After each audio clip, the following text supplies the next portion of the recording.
అందరికీ మరణాత. మనం ఈరోజు మదర్ తెరిసా గారి కోసం మాట్లాడుకుందాం. ఆమె మన దేశానికి వచ్చి కలకత్తాలో ఉండి మనకు ఎంత సేవ చేసిందో మనందరికీ తెలుసు. ఆమె 1910లో జన్మించి 1929లో మన దేశంలోని కలకత్తా యొక్క రాష్ట్రానికి వచ్చింది. వచ్చి ఆమె టీచర్గా పనిచేసింది.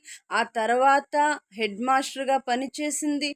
అక్కడి నుండి వేరే ఊరు రైల్లో వెళ్తున్నప్పుడు మరి పేద ప్రజల్ని, బలహీనతలతో రోగాలతో బాధపడుతున్న వారిని చూసి వారికి సేవ చేయాలి అనుకొని, వీళ్ళకి సేవ చేయడం దేవుని చిత్తమా కాదా అని దేవుని సన్నిధిలో మరి ధ్యానం చేసి దేవుణ్ణి అడిగి ఇది దేవుని పిలుపే అని గ్రహించి మన దేశానికి ఆమె యవ్వన వయసులో ఒక సేవకురాలిగా ఆమె జీవితం అంతా మన దేశ ప్రజల కొరకు ఖర్చు చేసిందండి.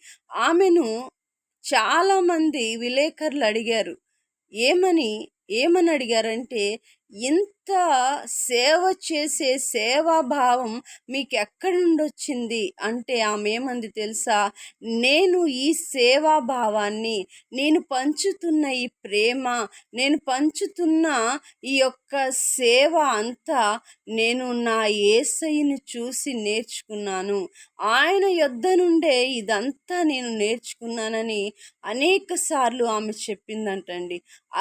అలాగే ప్రియమైన దేవుని బిడ్డలారా, ఒక విలేకరు ఆమెను కలుద్దాము, ఈమె చేస్తున్నంత నిజమా కాదా అని తెలుసుకుందామని ఆమె